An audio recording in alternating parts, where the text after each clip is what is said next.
अनुज single जी, शिवशंकर जी, अंकुर जैन जी। राधे राधे महाराज।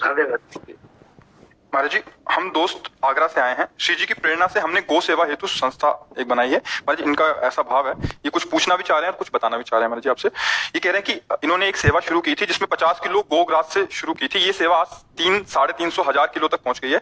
ये भोजन घर घर से, सब्जी मंडियों से, स्कूलों से, फ्लैटों से, पेठा मंडियों से प्रतिदिन एकत्रित करते हैं और ये पिछले 6 साल से ऐसा ही कर रहे हैं। और जहां दूर, जहां गौशाला, जहां चारा नहीं पहुंच सकता, वहां जाके गौओं को खिलाते हैं महाराज जी। ये पाया गया कि लोग अपने घर के पास की गाय या घर के पास की गौशाला में ही पहुंचते हैं और इसी को ही गौ सेवा मान लेते हैं, जहां पर पहले ही प्राप्त मात्रा में भोजन है। जो गौशालाएं शहर से दूर स्थित हैं, जहां अधिक संख्या में निराश्रित गोवंश रहते हैं, वहां तक कोई भी नहीं पहुंच सकता। यदि हम प्रत्येक परिवार को 1 किलो भोजन से जोड़ पाए आगरा के समस्त गांवों को, इन्होंने एक तबके का लिया। कह रहे कि एक ऐसा मॉडल है कि जैसे परिवार में सब्जी काटी, उसके डंडे ला दी, इनकी गाड़ी आएगी, उसको ले जाएगी, या एक स्थान इन्होंने निर्धारित किया हुआ है और उस पूरे भोजन को लेके बहुत दूर, जहां अव्यवस्थित गाय है वहां ठीक है, अच्छा है। कह रहे ऐसा ही प्रयास कर रहे हैं, मतलब काफी 6 सालों से ऐसा प्रयास कर रहे हैं। बिल्कुल ठीक है, बिल्कुल ठीक है, धर्मयुक्त है।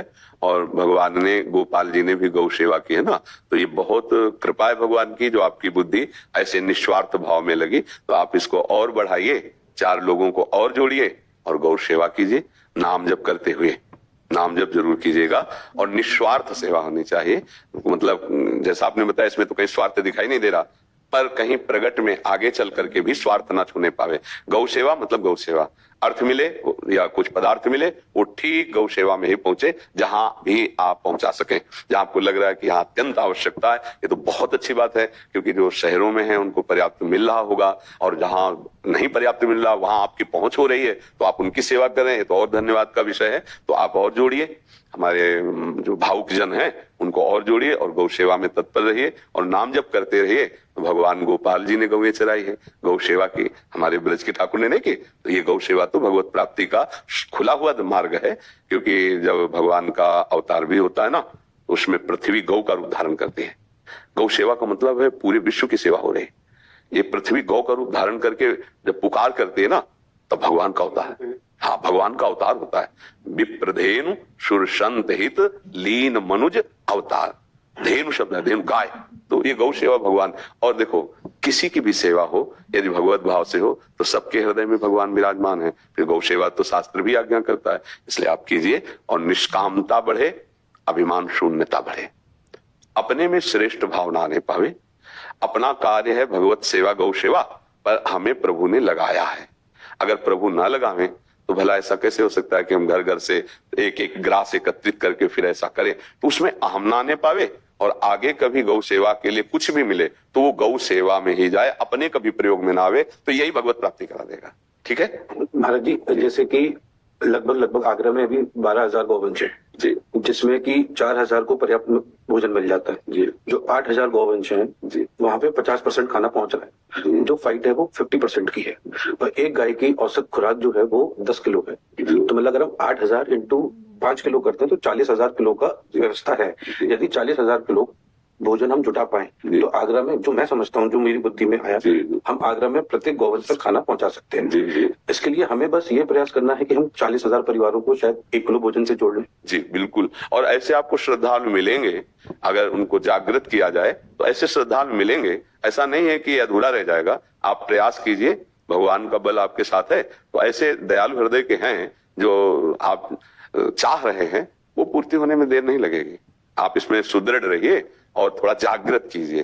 जैसे इस बात को आप सामने रखेंगे, जैसे आपने यहाँ रखा, हमारा हृदय बहुत आह्लादित हुआ, प्रसन्न हुआ।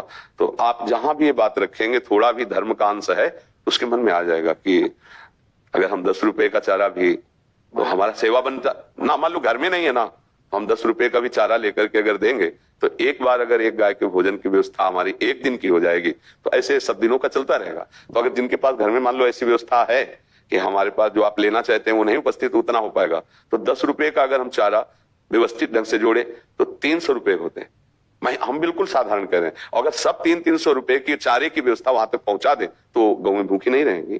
तो जरूरी नहीं है कि हम रुपया ही लें, आपके पास अर्थ है, आप चारा खरीदो चलकर हमारी गाड़ी में लाद दो, हम वहां पहुंचा देते हैं, या आप साथ चले चलो वहां पहुंचा देते हैं, आप भी दर्शन करो गौ सेवा का। बिल्कुल निष्काम रहिए और सबको जागृत कीजिए, तो ये कोई दुर्लभ बात नहीं है। इसमें महाराज जी 10 रुपए भी नहीं, सिर्फ 5 रुपए, अगर प्रत्येक परिवार सिर्फ 5 रुपए भी पर डे पे आता है तो भी हो जाएगा।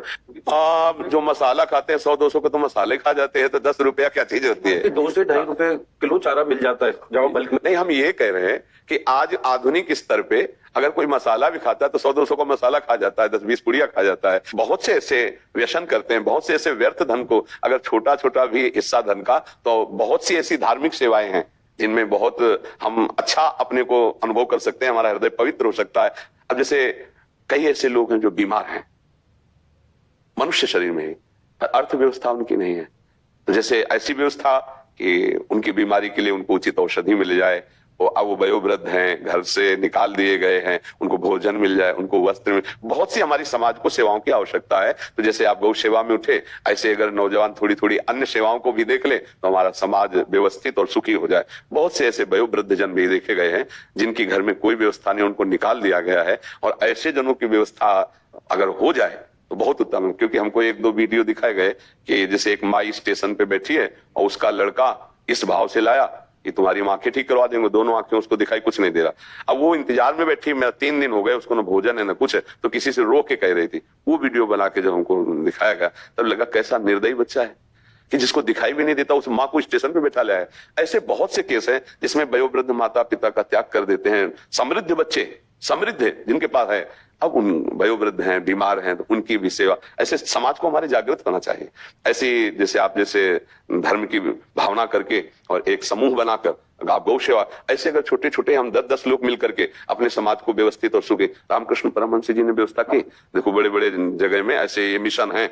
अब उसमें है कि अगर आपके पास बिल्कुल व्यवस्था नहीं है तो आधी व्यवस्था तो होनी चाहिए, तो आधी उधर से हो जाएगी, आधी उधर से, ऐसा किसी किसी की बहुत स्थिति गिरी होती है। तो हमें लगता है जो समृद्ध